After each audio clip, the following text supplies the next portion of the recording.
Should probably add myself to the studio if I'm going to go live and do this like a professional. What's up, everybody? It's not a PLE night, but it's John Cena's last time in Boston, Massachusetts. It's one of his 4 final appearances. And Green Shirt Guy was there. And if Green Shirt Guy is there, genuinely speaking, that means it's an important evening in the world of professional wrestling. That guy goes to all the major events, and why not talk about John Cena's final time in Boston? And it was a big one. It was a doozy. Now, I might have a guest joining me. I might not, as you saw in the tweet, but I couldn't let John Cena's final time in Boston go without being discussed. So welcome in as I get myself situated here to the Triple P, Pluggo's PLE post show, but today it's a special edition Raw Reacts post show situation. Like I said, Green Shirt Guy was in the house. John Cena was in the house one final time at TD Gardens. And it was a good show. I had a really solid time. They front-loaded it, I will say, for the crowd, because I think the crowd would have took it over if they would have waited for what happened at the beginning. But the crowd seemed a little out of it, but that doesn't mean that I had a bad time. Just because you guys burnt yourself out after John Cena showed up doesn't make me the bad guy here. But if you're in the chat, say hello. If you're on any platform, hit that like button, that share button, that subscribe button.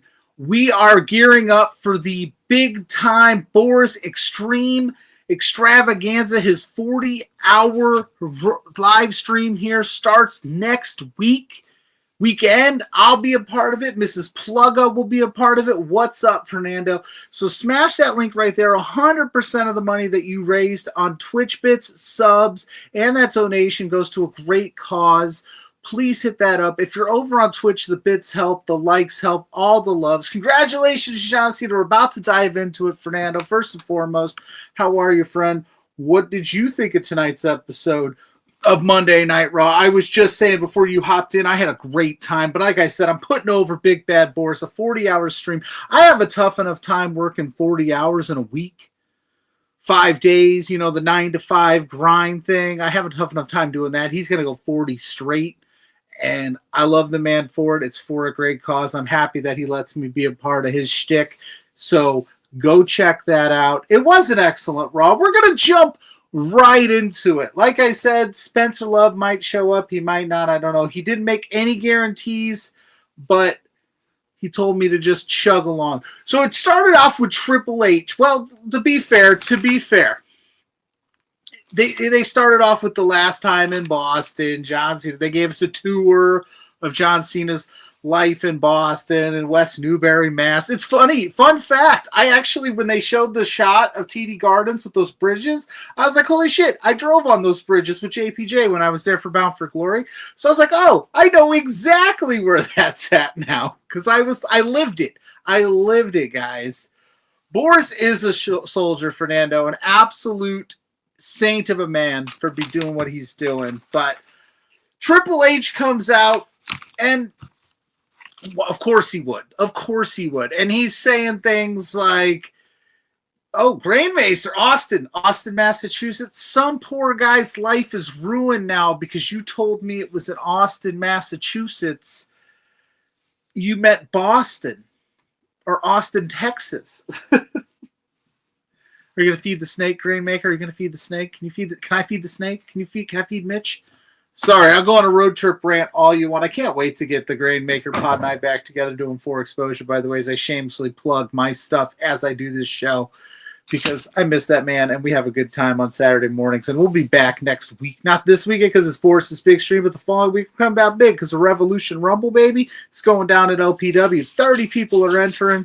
It's going to be wild. We'll be talking about it. You'll want to see that on the 22nd. But yeah, Triple H is coming out, and he's saying that, he's doing this shtick, people in wrestling always have a difference of opinion, and everything is subjective, and whatever metric you choose to decide who's the best wrestler, who's the greatest of all time, is all subjective, and it's all up for debate.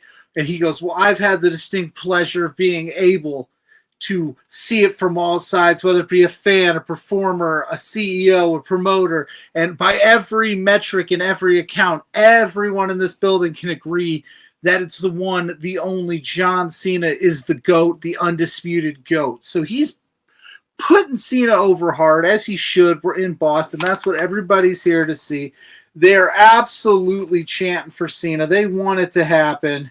I will say when he came out, I did pop. He is a politician. And Fernando, that's okay. He's a wrestling promoter. That's his job. His job is to tell me that John Cena is the greatest of all time, whether I believe it or not. Whether I believe CM Punk is the greatest of all time, or whether you believe whoever's the greatest of all time, right? Like, that is his gig. And I never mind a wrestling promoter for going crazy. The only thing I will say, what I wish he would have told me, if he would have told me this afternoon that the landscape of professional wrestling was going to change tonight, I would have been like, okay, cool, Trips, you changed it. Last week he said that, and he gave me about the same show that he's always given me on a Monday Night Raw, to the extent where I said, like, did the landscape really change last week? I think the landscape changed a lot tonight. Now, obviously, the Cena stuff, the War Games things that were going on, all of that kind of stuff, the new tag champs we got at the end of the night, the new Intercontinental Champion that we'll talk about here in a second. This is landscape changing stuff that we had tonight, and they should have went all out because it is Cena's last time in Boston. It's his one of his final appearances of the 4. We got MSG next week. We got Survivor Series. Then we obviously got the Survivor, the Saturday Night's Main Event, his last match. Tonight, landscapes changed, and there was a lot of good stuff in the Cena promo of it all as well that I really enjoyed, that I thought was well done on his part. Because listen, we could talk about his run all we want. At least it sounds like they're trying to make a few things right here at the end. But one quick note, when Trips came out, the Triple H sucks sign really stood out, and it got confiscated, and I thought, what a weird night to debut your Triple H sucks sign that you wrote on your poster board with your markers, and he gives you exactly what you would have wanted to see happen with Cena in Boston. He actually gave you exactly what you want if you're a John Cena guy. Maybe the Triple H sucks signs guy is not a Cena guy either. I don't know. I thought that was kind of funny, but he brings out Cena. Obviously, it's a huge pop to the point where even like this Cena chants were getting drowned out because it was such a huge moment. Thank you, Cena chants erupt, and Cena soaking it in, and he does the thing. He thanks Boston. Signs should not. Now, Fernando, that's a great debate. So should wrestling signs be confiscated? Because that's a big topic this week. Is AEW's had signs, people confiscating signs in AEW, WWE, the West Side Gun thing where he got it removed. It wasn't a sign related, but if you're going into their house, I think you kind of have to play by their rules. If they don't want it on their TV, then they're gonna take it. Do I think it's cool? Like, would I go to a WWE event with the Triple H sucks signs? Probably not. Would I go to any event and with I don't know. In that moment, and it's right there on the back of the whole shot. So of course I think they're gonna take it. But there's a war on sides. Absolutely. That's a great way to put it. But I think also if you're going to go to these things, do it in good taste, right? Like, I don't know do we have our gripes with Triple H as a promoter? Yeah, sure. Have we had issues where we're, like I said last week, you told me the landscape is going to change. You gave me the same show. Like, yes, I've got issues with some of the booking decisions, but I don't know if I would go front and center and make that be the focal point of the shot. Because I don't want that to take away from... Because, again, Cena said a lot of really good stuff in this promo. He 1,000% thanked Boston, talked about how much it meant to him to be there, how he started out as a kid, going to WWF shows. They even had to bleep the F because you can't say that anymore due to the lawsuit. But then he said something super interesting that I don't know he didn't dive further into it, but he kept talking about how he wants to give opportunities on the way out. That's why the Last Time Is Now tournament is happening. And he said at Saturday night's main event, whoever wins the Last Time Is Now tournament will face him in his final match. But in addition to that, it's going to be an exhibition for main roster talent versus up-and-coming NXT talent. And that got my wheels going because I'm sitting here thinking to myself, like, okay, so there's not going to be any real stakes at Saturday's event because obviously focus is going to be on Cena's final match, which it absolutely should. Hi, Scott D. Welcome to the chat. Hope you enjoyed this Monday night's Raw. Let me know how you thought about it.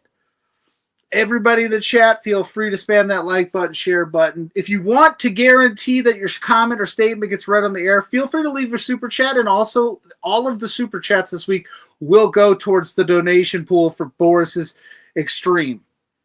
So we're going to make sure that Boris gets taken care of proper. So if you want to leave me a super chat, I am donating that to Big Bad Boris's Extreme. And I'll even do you one favor, guys. If anybody donates anything, I will match it for Boris's stream. So we'll double it up for Big Bad Boris for the Extreme. I call it the Extreme Extravaganza. That's what I'm called. But anyway, I liked the addition of NXT to John because everybody in the world of wrestling, if you were a fan of Cena's growing up and you fell off, if you are a diehard fan since day one and you're still here, if you're a casual fan and you know who Cena is and you want to watch, everybody is going to be tuned in on December 13th for Saturday. So he's saying, look, I know everyone's coming in for me. Check out some of these up-and-coming people on Tuesday nights that maybe you haven't seen. Because it's still technically, I know that a lot of people, myself included, have been pretty pleased with NXT's overall run, and they're very consistent. They've got a lot of great talent, but it's still the third brand, and a lot of people don't watch it as much as they watch Raw and SmackDown. So you have an opportunity to really showcase whoever you want it to be, whether it be a Blake Monroe, Ricky Saints.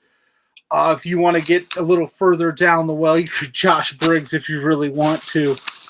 Kalani Jordan. I know she's the TNA Knockouts champ, but she's still NXT. Trick Williams. You could do a lot of fun things where you get these really fun, interesting main roster matchups versus NXT talent, and then we get to see them on a big stage. They get more eyes on them, and then hopefully that draws more attention to NXT, more attention to them. I think that's a really cool thing. Because look, his run had been, I haven't really enjoyed it from start to finish. There's been pieces of it that I've liked. When he said he was doing this, he wanted to do the opportunistic thing. At the beginning, that was part of the reason he was doing it.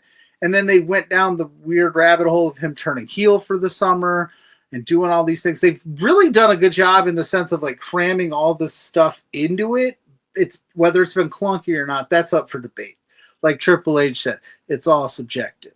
So if you thought it was clunky, then I get it. I did as well. But I like that at the end here, Cena is putting people over. So he's talking. He's about to thank Boston and go on his merry way. And the dirty Dominic Mysterio comes out. My guy, Dom. Now, I was angling for Dominic Mysterio to get the final match before all of this tournament stuff.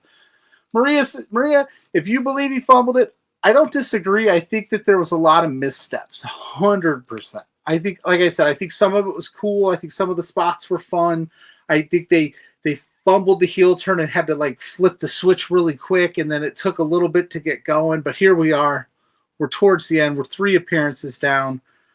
We could split hairs about it all day. Let's just hope these last 3 appearances go as well as tonight did.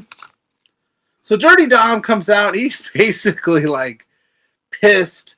You know, his celebration got ruined. What's Triple H going to do about that? He doesn't care what this old man's got to say. Any era, Dom would beat his ass. He had literally said, I would beat your ass. And Cena said, look, Dom, I'm going to give you an out. You could leave right now, and we'll call it good.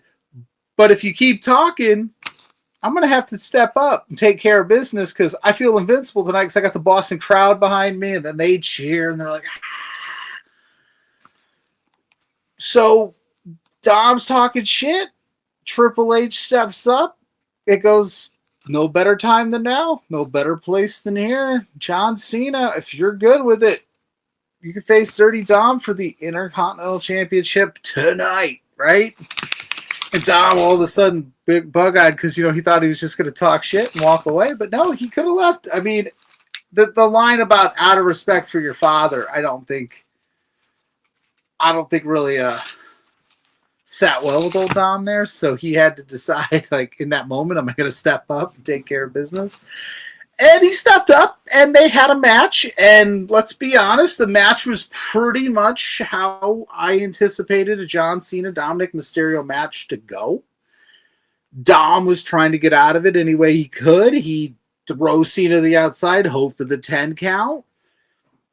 Cena would go for an AA. Dom would squirrel out of it. It was a solid match. And before we get to the finish, this is a huge moment for Dominic Mysterio. This is one of those, like, feather in his caps. He gets to say, I wrestled John Cena on his farewell tour. I got to be in this match. And yes, I lost the IC title to him because he did lose the IC title. There was that, the ref spot at the end. Dom goes for the chair spot. They both do the chair spot. The Eddie spot. Dom goes down. Cena goes down. Cena winks at him. The AA kicks the ref into the face, and then there's the tap out finish. There's all that shenanigan stuff to kind of keep Dom kind of strong a little bit. And then boom, 1, 2, 3, attitude adjustment. Dom's champ. But it was a good moment for Dom. Dom has come so far as a complete superstar where he's got the in-ring, the mic work. He's got the heat. He got heat tonight. But last week, he got the biggest pop at Saturday night's main event as the heel when he came out with Penta and Rusev for the triple threat. So he's getting booed because he's supposed to get booed because nobody cheering for him against Cena in Boston. And, shout out to Dom. He loses his IC title. John Cena completes his Grand Slam. He's completed the Grand Slam. He is your Intercontinental Champion for at least 3 more shows. Which I had said when this all went down that I figured we'd find a way. I thought it would happen at Survivor Series. I thought Cena would beat Dom at Survivor Series. And then Cena would go, hey, I've got this IC title now. Let's go ahead and throw this into the mix to whoever wins the Last Time Is Now tournament. And then Cena goes out on his back in the Last Time Is Now tournament, crowning a new IC title on a champion on his way out. And we do it there. But they decided to do it here. I can't complain. Cena's the winner. The entire locker room celebrates. They have a moment with Ray. They have a moment with Sheamus, which foreshadow. Sheamus is in the Last Time Is Now tournament, and he's never won the IC title either. I wonder if that would be a fun little moment December 13th, but we'll have to see if Sheamus wins. Anyway, then we get the Logan Paul recap of last week, everything that went down with him, the Vision, CM Punk, blah, blah, blah. Cooling everybody down. And now this is where I said, like, the crowd, like, oof, like the wind was out of the sails. They had their big moment. I saw Jimmy from the queue of the Stash Club Wrestling. I got ripping his shirt off. He was in the crowd, like, the place went nuts for Cena, and then they kind of settled down for everything else. I'm surprised we didn't thread Cena throughout the show just a little bit more, maybe some more little backstage stuff, or they're just keeping it tight. I don't know, not to take away from anybody else. But we get the first matchup in the Last Time Is Now tournament. It's Rusev versus Damian Priest. Damian Priest is nursing the eye injury that Aleister Black gave him, so of course my immediate thought was that's going to be a focal point of this match, and it absolutely was. Rusev worked over the eye. Him and Damian Priest, like, Rusev and Priest had a really fun back and forth. They've got a lot of great chemistry. I really enjoyed the match. I would have liked to have seen it, not so heavily reliant on the eye, which of course you're going to go for as Rusev the heel. You see a weakness, you exploit the weakness, you get the win because of said weakness. Rusev moves on in the Last Time Is Now tournament. Big win for Rusev. Rusev has the history with Cena that Damian Priest does not. So there is that tie in there where it's like, oh, remember back in the day, the United States Championship stuff with Cena? Very cool. What did I write next? Oh, yeah, that was about the notes for that match. Like I said, solid stuff. Then we get Maxine Dupree backstage. She's talking to Adam Pearce. Adam Pearce is asking how the training is going. And she says it's going well, but I can only train so much, and I don't want to train too much, and I'm ready. And I'm ready whenever you're ready to give me the match with Becky Lynch. Now, I said in the initial part of this, like, that was a weird decision to be like, I want to go off and train. I'm not ready, because that's like, strike while you got the iron hot. Like, let's not lose this Maxine momentum. They did a decent way of like tying it together with Becky saying that Pierce told her to go home and relax and cool off because she's fired up, and Maxine went to get a little more training from. I wonder who this friend is that was training her, because I that's where I was going to. Maxine, is she getting back together with Master Gable, as Maria says in the chat?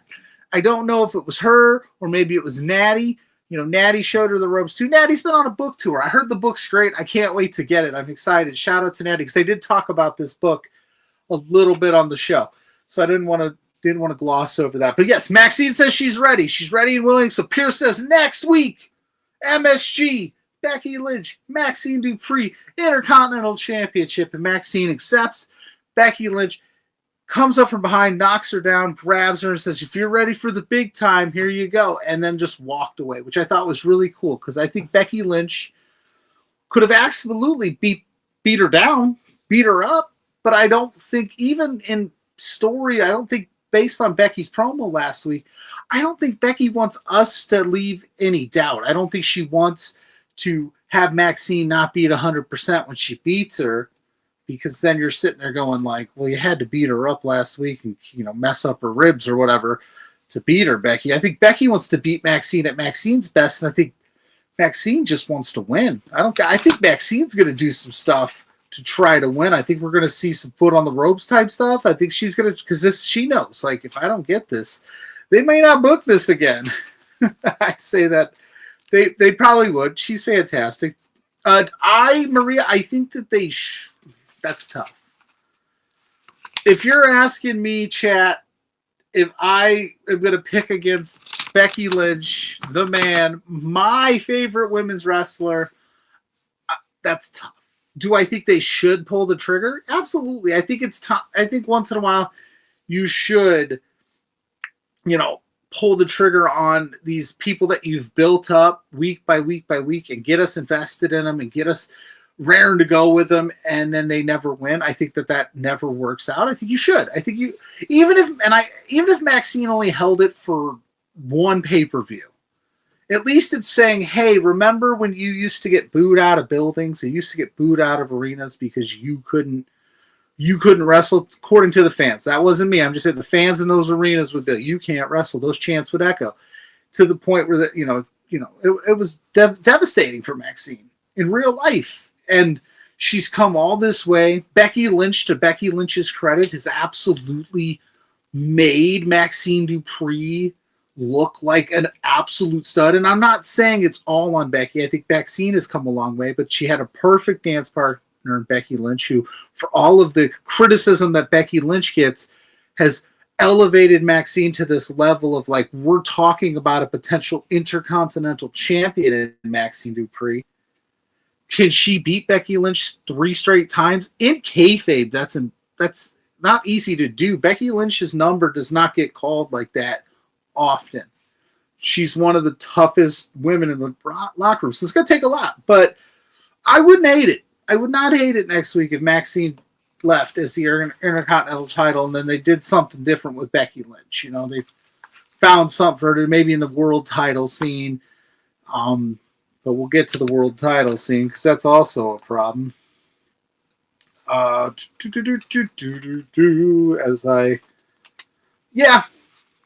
Punk stuff. I love CM Punk. I'm a huge CM Punk fan. I'm a big stan. But he came out and he was pissed. Oh, he was pissed. I get it. And then He's ready for an ass kicking, boss, and he's gonna fight anybody. He's not here to. He wants to fight, and he wants to fight Logan Paul. He calls Logan Paul a bigger piece of garbage than he thought. And this is where I hope it's strictly a War Games thing. But I don't necessarily. I'm not vibing with this idea that we just built up Bronson Reed and Braun Breaker into these unstoppable forces, and then you need another frontman. You did all of that stuff with Braun and Bronson. Again, amidst circumstances that I think you weren't ready for, in the sense of Seth being injured and getting hurt, and that really threw a wrench in your plan. But to just throw another mouthpiece in front of the Bronze, like, it just doesn't fit for me. Like, I understand Logan's reasoning, because Logan Paul's reasoning for joining up with the Vision was like, hey, Punk, like, I'm not stupid. I felt that tsunami, and I don't want to feel that every week. And listen, if I took a tsunami from Bronson Reed, I might join him. The old adage, you can't beat him, join him thing. Why not, right? Like, I don't know. I think it's a smart play on Logan Paul's part, but I need more of a reason why Logan chose that, other than I just didn't want to get beat up every week. Like, what was the agreement with Paul? Did Paul Heyman have to talk Braun Breaker and Bronson into this being a good move for them? Because we've shifted the focus off of those two and are now focused on Punk and Paul, Logan Paul, that is, and that we did all that work to say Braun, he was carrying the championship. He looks good. Hey, we only got one guy to worry about. Like, you said all these things, and then you get, because War Games is in 2 weeks, we're just going to forget. We're going to forget about all the stuff that you just did with these other two. And Fernando, yeah, it's got to be just for War Games. I hope it is, but I still think it's kind of like, it can still be War Games centric. You could still have this and it be a War Games centric thing, but please don't take away from all of the work you just did for one match. Keep building Braun Breaker being like this just rabid dog who can't be contained. Misfit Wrestling Podcast, welcome into the chat. Said, remember they chose to put Nia Jackson War Games over. They did. They did. I think that they did Nia dirty in that match, to be fair. They asked her to do more than she was capable of. But that's for another conversation for another day. I'm still stuck on this, like, Braun Breaker, you have him. He's right there. He's worth the shot. At least make him almost when Solo Sikoa joined the Bloodline where Paul couldn't handle it, but ramp that up to like a 10 for Breaker and have him questioning Paul. Like, I would love to see that tension where it's like, Paul, why is Logan Paul a part of this? Like, we were doing this thing. This was us. We put in the work. Logan ain't done nothing. Yeah, he knocked out CM Punk, but I could knock out CM Punk, That's kind of where I don't know. Either way, I'm going to be fine with it. So either way, Punk calls all four of them. He says all five. He goes, I want all five of you guys at the ring. Paul Heyman, you count as two because he's fat, because those fat guys count as two. Good job. No, Punk, come on, man. You're better than that. Calling us fat guys out. Yeah. And what happens? What always happens when some babyface is in peril, who shows up but Jey Uso? So the Vision surrounds the ring. I did like Logan Paul kind of slapping the camera out of the cameraman, like, get out of my way. I did kind of like that. That was kind of fun. You don't see that too often in wrestling, in WWE anyway. So Jey Uso comes out. He's helping CM Punk. Shocker. Jey Uso always helps the baby faces. I still think he's the wild card in this scenario because of all the stuff that's gone on. I still think he's the wild card that might turn in the War Games match. But then Cody Rhodes comes out and he evens the score. So we got CM Punk, we got Cody Rhodes, and we got Jey Uso. And they fight off the Vision. Shocker. That's how that goes. And then backstage, Punk's fired up. He says, I'm sick of this, Pierce. Like, I'm done with the games. I've got my team. You tell Heyman to get his team. And then Pierce calls over old William Regal, and we get a War Games. I can't do it as well as William Regal. So That actually hurt my throat to just do it to that level, so don't judge me. Do not judge me. Fernando saying LA Knight will be out there. So listen, it's 3-on-3 right now. So there's theoretically you could do 5-on-5 if you really wanted to push it. You could go to 6, but I don't know how you get to 6. So we'll just say 5-on-5. Who would you guys like to see? LA Knight would be in there, but LA Knight's got beef with Punk. He's got beef with Jay. Would he go to the Vision side? Are we going to get a heel LA Knight? I don't know where he would fit in this. Listen, I'm an LA Knight guy. I'm cool with that. But I don't necessarily know where he fits at the moment because he could go either way. Because I know he's a pretty over babyface. Those Slim Jim commercials say we're playing all night were pretty cool. But yeah, we're that. The Cody Rhodes All Stars Survivor Series War Games 29. It's gonna be a good time. But yeah, I'm not quite sold on this Vision yet. Like I need a little bit more. Just give me a little bit more of like convincing that Logan Paul is now your guy. But I digress. We have a world championship match, the women's world championship match. Roxanne, I almost said Roxanne. Raquel Rodriguez. I feel like Wade Barrett. He does that all the time. He stumbles over that all the time. Gets her opportunity against Stephanie Vaquer. Stephanie Vaquer comes out with Nikki Bella. Roxanne Perez comes out with Raquel Rodriguez, of course. They've been feuding over the last couple weeks. This match reminded me, and I hope it reminded other people, of how good Raquel Rodriguez is. She had a fantastic showing against Stephanie Vaquer. Her and Stephanie was back and forth. I just was like, I always forget how good Raquel is because she sometimes gets overlooked in the Judgment Day scenario, and then like everybody always talks about how amazing Roxanne Perez is, and rightfully so. Roxanne's great.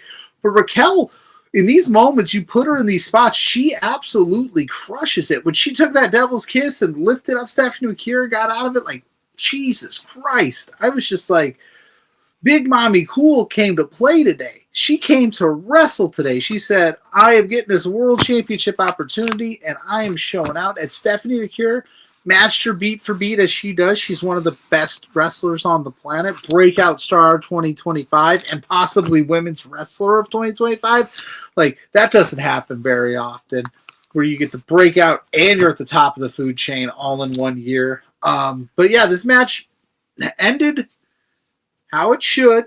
Stephanie retains. Then, shocker at the end there. Roxanne Perez jumps in the ring and beats her up. Nikki Bella fights her off. Judgment Day go up the ramp. Nikki and Stephanie hug. Nikki raises her hand. And then Nikki Bella just clocks her. We all knew it was coming. It was one of the worst kept secrets or rumors or thoughts or however you want to spin it in wrestling. I'm a fan of Nikki Bella, Hall of Famer Nikki Bella. So she clocks Stephanie Vaquer with the belt. She holds the belt over top of her, goes to the apron, takes off the red Fearless, goes to the black Fearless, which is her way, black Fearless shirt, which is her way of signaling, I'm a heel now. Come at me. Here's the thing. I like Nikki Bella. She's a Hall of Famer, and rightfully so. She did a lot more than she gets credit for the women's division. Do I need her versus Stephanie Vaquer? Yeah. I don't know. I don't know if I need it. Will it be a good match? I think so.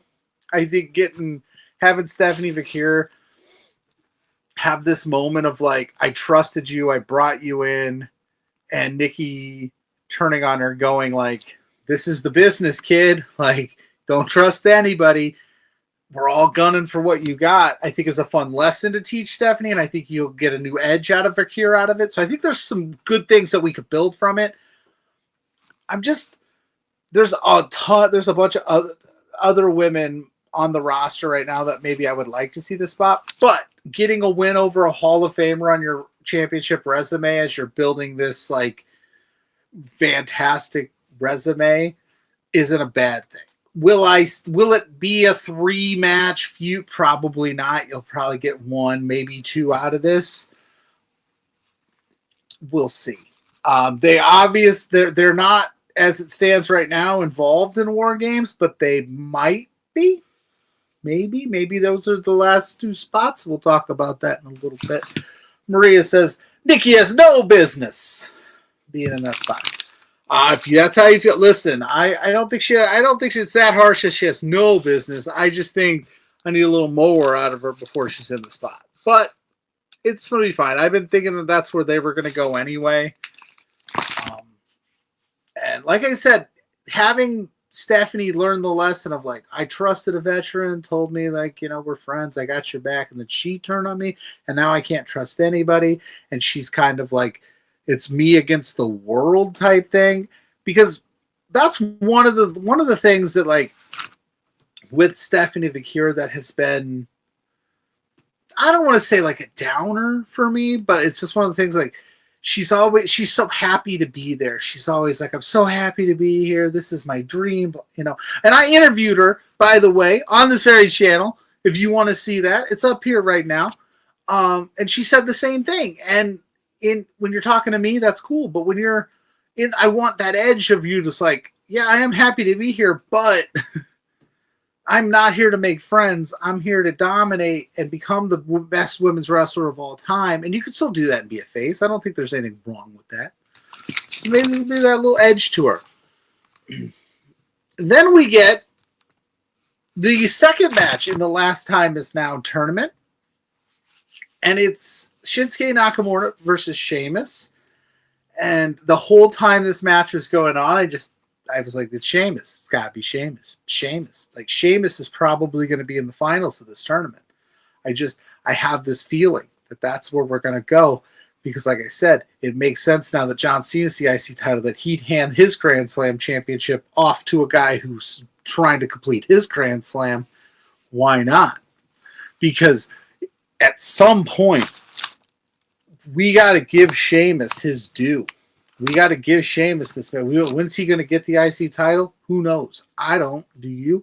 I don't. This would be great. But Shinsuke Nakamura, he was on tonight, man. They were hit. It was physical. It was back and forth. It was a perfect Shinsuke and Sheamus match. They had the nice gesture at the end where they shook hands because they both understood the stakes. They both have history with Cena. I liked it. I really did. I thought this was fun. I like to see that. Those are my kind of matches. I had a good time. I like the hard hitting, just matches with two veteran guys. That was good for me. So he moves on. Sheamus moves on. That's my pick right now. That's the front runner for me to win this thing. But we had four, but technically three announced new competitors have entered the chat and may take over the front running for Sheamus here. Javon Evans will take on Gunther next week. It's in New York City. Such a rough spot if you're Javon Evans. And I know the reason that Evans is in this match is because he's going to bump his ass off for Gunther.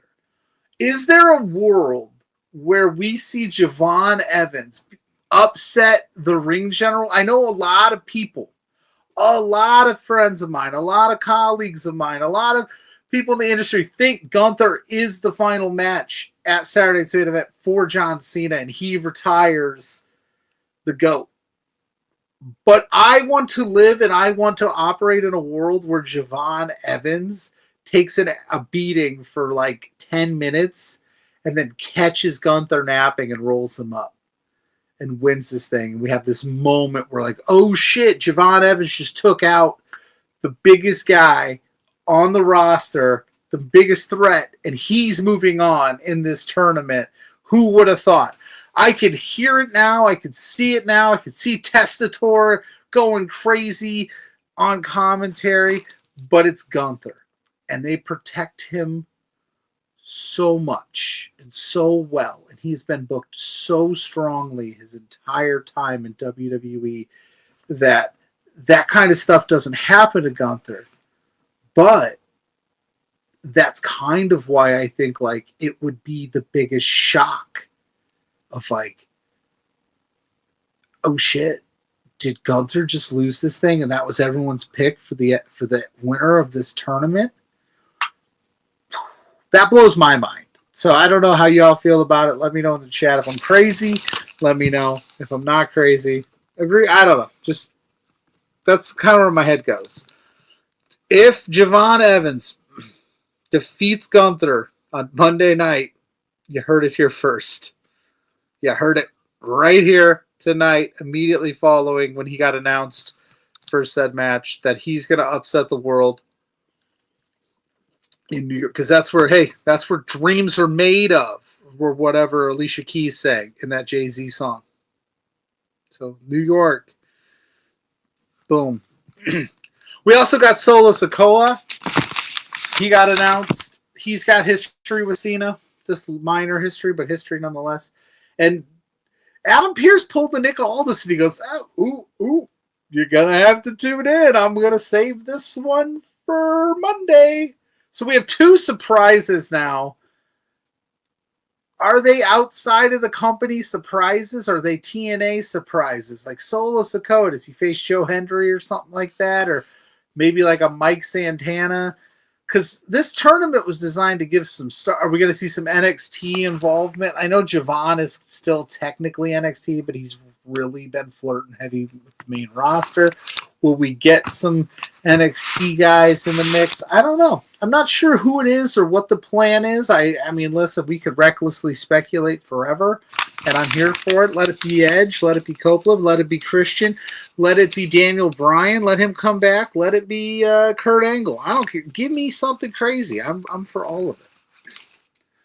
Let me know in the chat who you think of the surprises, because LA Knight's got a surprise. Now, listen, I petitioned that it should be Nikki Bella. Now that she's a heel, let her finish her story against John Cena. Cena wouldn't let her use water in the kitchen when they lived together. If you ever watched Total Divas, I still haven't forgiven Cena for that. That's where water's supposed to go, John, in the kitchen. That's where the main sources of water is at. Kitchen, bathroom, laundry room. If you have a pool, but like she's in the house, she's making dinner, she wants to use the water, get it all over the counter. Don't get mad. Anyway, I digress. I can go on for days. Hey, we're at the main event. It's going quick. It was a good show, and it was a quick show. Like I thought it was going to go 3. It went 2.5. I'm all for that. 2:15. I'm all for that. But we have the women's tag team champions Alexa Bliss, Charlotte Flair, just hit 100 days as of today, taking on the Kabuki Warriors in your main event. The Kabuki Warriors have been getting the one-up on the tag champs. I have loved. Before we dive into any of the match and any of the fit stuff, I have absolutely enjoyed the refocus on the women's tag team division. Now, I don't know if that's because another company debuted some women's tag titles and they're trying to say, hey, our tag division's better. I don't care, because I think it's best for everybody. I think we've all been saying, like, you have these tag team championships, you have them, use them, book them right, book them strong. Putting Bliss and Charlotte Flair together, they hit lightning in a bottle. You got Lash and Nia Jax, as we saw in the end of this main event here. You've got the Kabuki Warriors that they built up to be super strong. Bayley and Lyra have been super fun. You've got B-Fab and Michin over on SmackDown. You've got options. You got Chelsea Green's now a double champ. She's kind of nice. But if you want to throw her and Alba Fire in the mix, you can do it. They've refocused the division, and I've loved it. And the Kabuki Warriors have been just absolute menaces since they have gotten back together. They terrorized Io Sky. They have been in Charlotte and Alexa's business. So it only made sense that we'd get this crash course here tonight, and we got it. And the match absolutely delivered. All parties are just four of the best women on the roster. In some way, shape, or form, they're in the top. You know it. We all know it. They're so good at what they do. It ends. Again, I know that we're setting up for War Games. I completely understand it. But I would have loved to have seen a Kabuki Warriors like clean finish here. But again, I know it's Charlotte. I know it's Alexa. They're two all-timers. We got to protect them. War Games. But Lash and Nia coming in and getting in the mix and causing a distraction at the end there, and then we get the Kabuki Warriors get insane elbow at the end. Boom, winner. The match was all misfit. to a point is I think they were trying to get to the end here, but I also didn't think that like anything in this match was bad. Like I didn't hate it. Like I had a good time with it. I think it was a good match. Again, I think that we are focusing on War Games because it's in like 2 weeks, and they were like, "Oh shit, it's in like 2 weeks. We gotta ramp this up. We don't even have teams." As of last week, I'm sitting here going, "Who are going to be the people in these teams?" Before I sat down on Monday night, so I wasn't even sure. But Lash Legend, Nia Jax get involved, kind of caused a distraction. Kabuki Warriors are your new women's tag team champions. I think that's the right decision. Let them run through the division for a while. If you want to keep Charlotte and Alexa together, you can. But if you also want to throw some challengers at Jade Cargill over on SmackDown, you've got 2 that could do it. And we had that really fun stare down between Charlotte Flair and Jade Cargill. It was like the 14th stare down that they've had. So maybe this is the one that'll get the spark ignited for the match. Because Charlotte, to her credit, she's turned the baby face. People like her. She's did it. Alexa Bliss did it. We got Charlotte Flair cheered, and Jade being a heel. Boom. There you go. So that's what we got. And then, of course, the beatdown ensues. Kabuki Warriors, Lash Legend, Nia Jax, they beat the piss out of Charlotte. Alexa at the end there.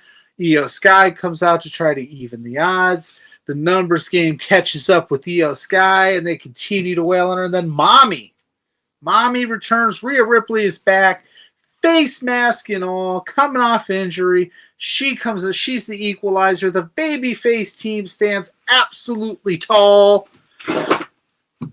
And then Rhea Ripley yells to the 4 heels, War Games. So that is your War Games match on the ladies' side. You're going to get Rhea and Io,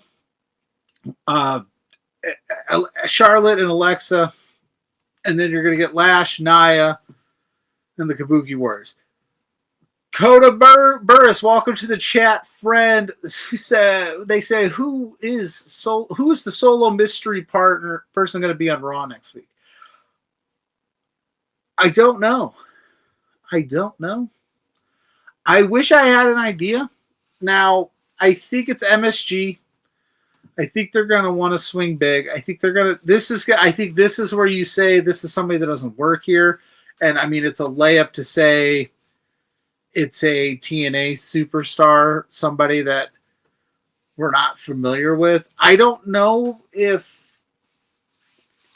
exactly. Like, I know the MFT stuff is big on SmackDown right now, and it's a big storyline, but I don't know if they look at Solo Sikoa and go, he absolutely has to win this thing. So there could be a situation there where he takes a loss to a bigger person and they give him a big time match. I don't know. I really don't. I'm trying to think of anybody within reason that has this, that would be somebody for Cena. And like I said earlier, like I'm all about recklessly speculating. Give me, maybe it's Ryback, dude. I don't know.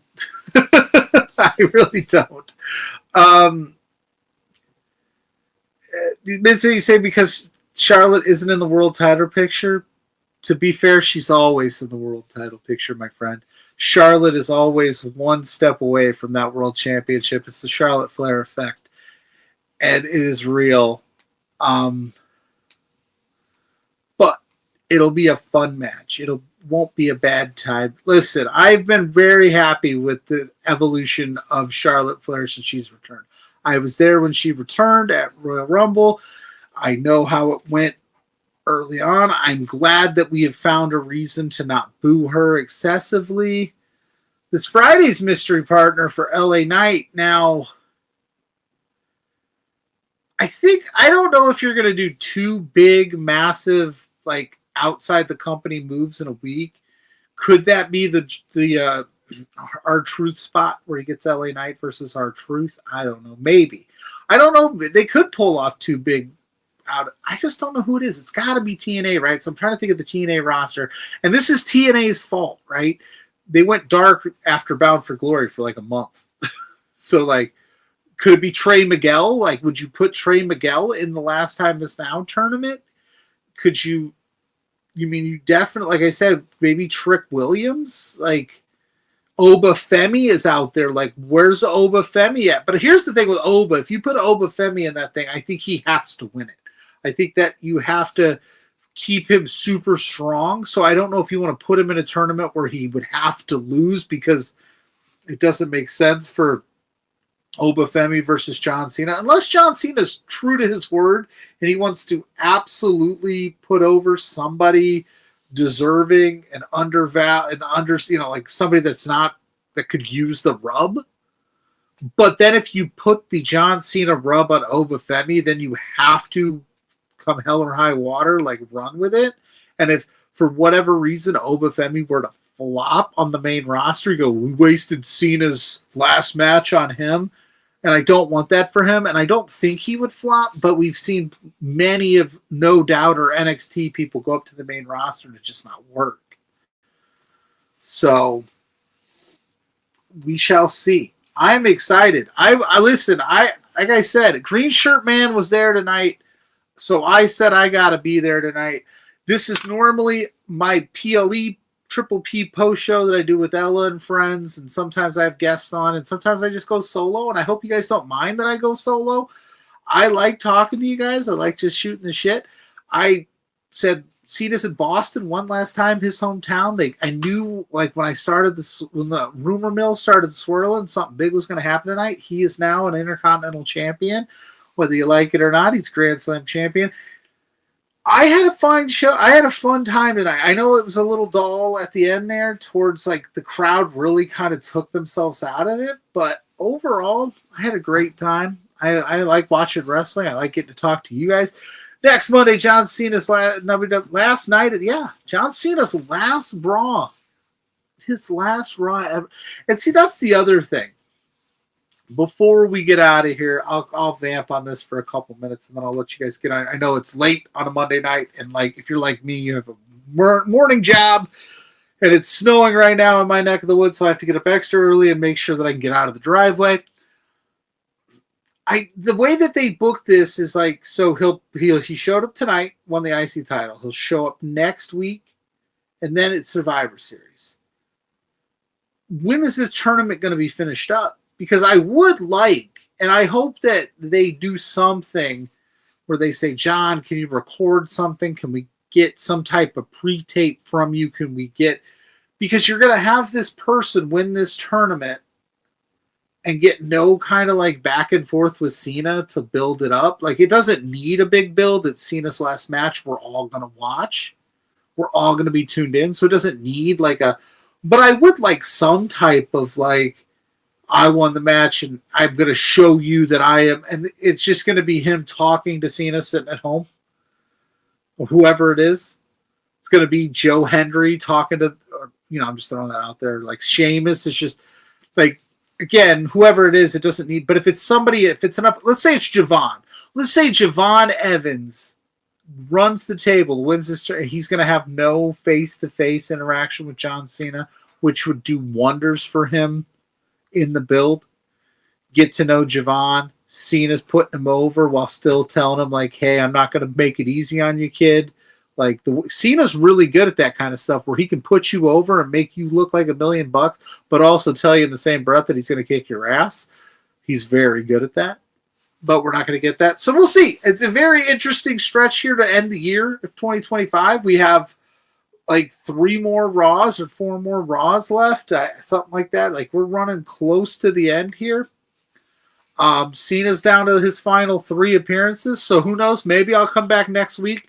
He'll be in NYC next week, so maybe I'll show up next week and do this again, because it is kind of a fun little way to end the year. But I appreciate everybody who stopped in the chat and hung out and chatted with me on an impromptu Triple P, the Pluggo's PLE post show. Like I said, feel free to hit that QR code at the bottom there and donate to a very good cause. 100% of the money on TwitchBit subscriptions, QR codes, and super chats will be donated to the Edmonton chapter of the Canadian Mental Health Association. And I love that for Boris. It's a 40-hour stream. I'm going to shamelessly plug myself and say that Mrs. Pluggo and I will be on it on Saturday night at 8 p.m. Eastern. as it's Mrs. Boris versus Mrs. Pluggo 3, the final showdown, quote unquote, because you never say never in wrestling.